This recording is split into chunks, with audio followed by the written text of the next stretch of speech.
Hello class, this is Mrs. Baker and we are finally getting to add some enemies to our Cheese Chase game. Adding our first enemy to the project will make Cheese Chase into the proper game it's supposed to be. A ghost is a good first enemy for the game because it can float through walls, so you won't need to change the ghost's script when we add the maze. Okay, so to add the ghost, we're going to click on New Sprite. There's really no category or theme I can go by, so I'm just going to find the G's. And there's my ghost. We're going to pick a nice, happy looking ghost, not a scary ghost. And I can go ahead and get started with adding the first script. Now this is the first of two scripts. So the first script is just going to show that if he touches the mouse, the game will end. The second script will show that he is able to move around to different spots and basically hide from the mouse and then pop up randomly in different places that he can try to stop the game. Okay, so the first one that we are going to make is at the top of page 46 underneath step 14. Let's go ahead and start doing that. Make sure that your partner is telling you which blocks you need to be finding, and make sure that they are also in the correct order. You've fixed any drop arrows or anything that you need to plug in. So I'm going to go ahead and get this done real quick. You should be working on yours as well. If you have any questions, be sure to be raising your hand. Talk with your partner first. See if you and your partner can figure it out. If you cannot, raise your hand and I will be right over.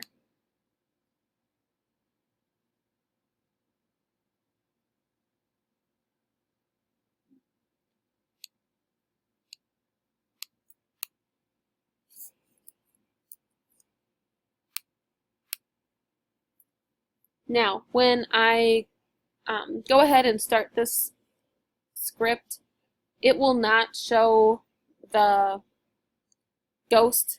He will just stay hidden. All this is saying is this starts off that he will stay hidden. Let's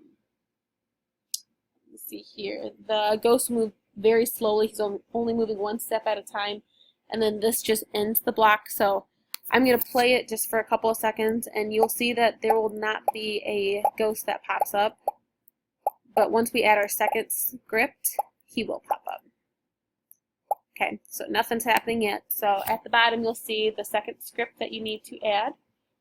And it's very similar with using the very same blocks, but just a little different order. So be making sure, again, with your partner that you are matching up what the workbook says.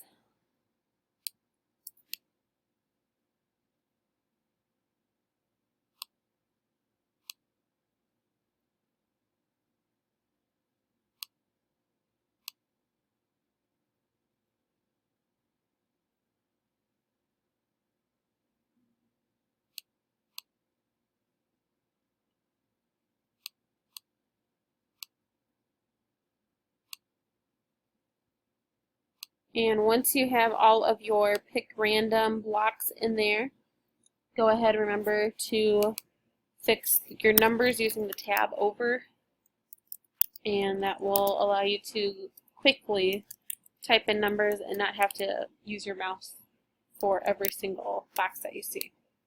Okay, so now it should have two different scripts. I'm going to go ahead and run my script and see now if I can make him hide, show up, and then disappear again. So I have my Cheese and Mimi. We're going to go ahead and get started moving around.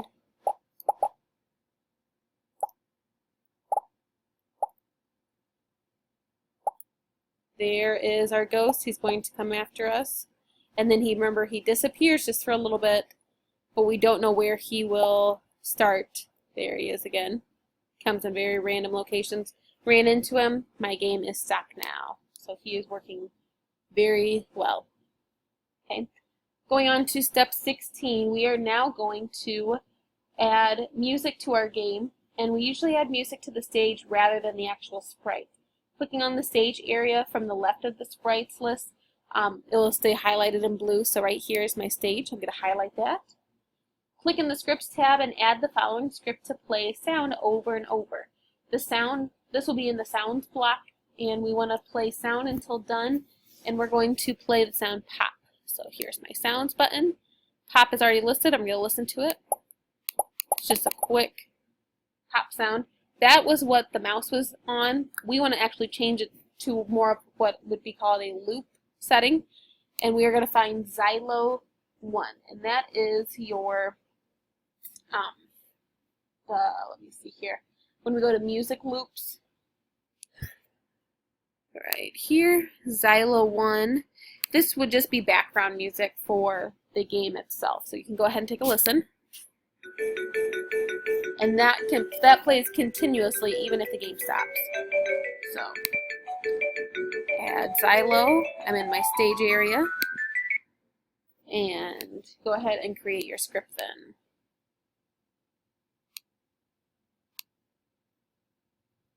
Making sure that Xylo 1 is there. So when I start now, I'm going to move my guys around. You should hear the Xylo sound.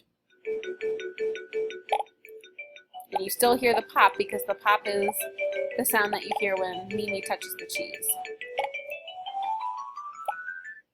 And then it stops when the game ends. Moving along just fine. We are now into another fun area, and we are going to make the actual maze. Okay, so Mimi the mouse can run anywhere she likes on the stage. We need to put a stop to that though and add an actual maze. The maze will make it more difficult for her to move from place to place, and it adds an extra challenge to Cheese Chase. Okay, so the maze will also be a sprite, not a backdrop. We want to make it a sprite because that makes it easier to detect when another sprite is touching it. So we want to draw it in the Scratch's paint editor again. So click on the paintbrush symbol down in the sprites area. And we want to click on the little blue eye here, and we're going to name it Maze. Let's see here. And we are going to use the line tool to make the maze, and like I said, I'm going to make mine very similar to what it looks like on page 49. Just a couple of blocks. If we had more time, you can make it more detailed, but I'm only going to do what the book looks like. In step 20, you want to make sure that you're in bitmap mode. You also want to make sure that the line tool is set to black ink, or not black ink, I'm sorry. We're using blue ink this time.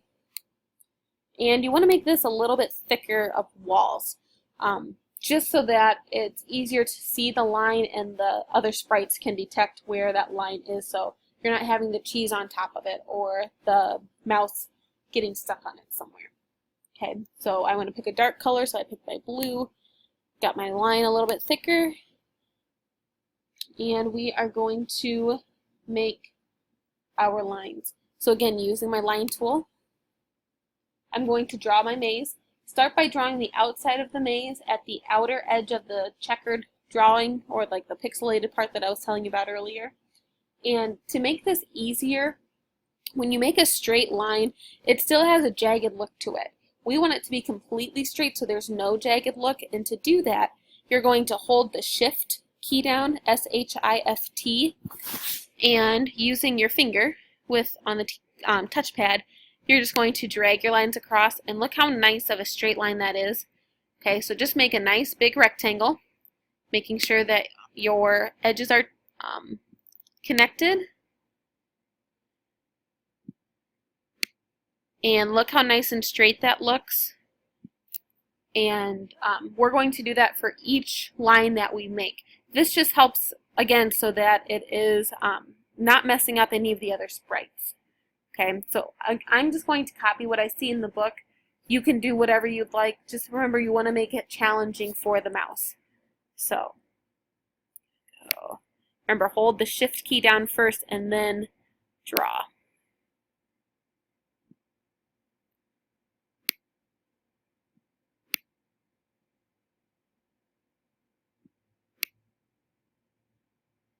Now this one I think I made a little too wide right there, so I'm going to Erase that.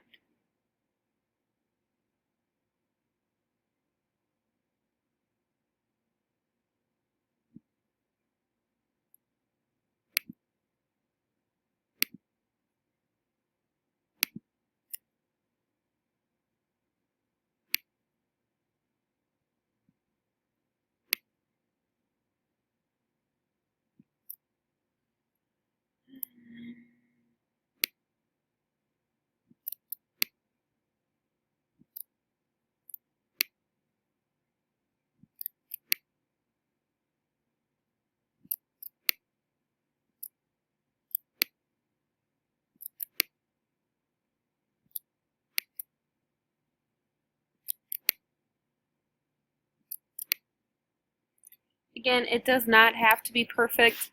You might think when you draw it, I don't like how it looks. It'll be just fine when we play the game. Remember, we need to make all of these sprites a little bit smaller anyways, so no need to worry. Whatever you have done though, we want to make sure that it is vertically and horizontally centered. So we are going to center this,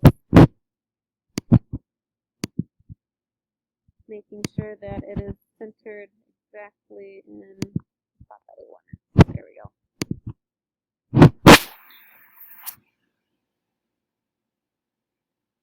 Okay. Step 22. Finally, we need to add a script to make sure that the maze is always in the center of the stage so it's fully visible. With the maze sprite selected, click on the Scripts tab and add the following script. So I'm in my maze, Scripts tab, and this, like they said, will just always make it so that it is never shifting or moving, and you'll see it automatically move to the middle just like that. Okay. You'll find that Mimi can run through walls. That's okay. We will fix that later, and again with the size we'll also fix that. Okay. We are going to stop there for right now. We have our maze made already, so go ahead and save where you're at. And in the next video we will shrink all of our sprites, we'll clean up our areas, and we'll be very close to about halfway through the game.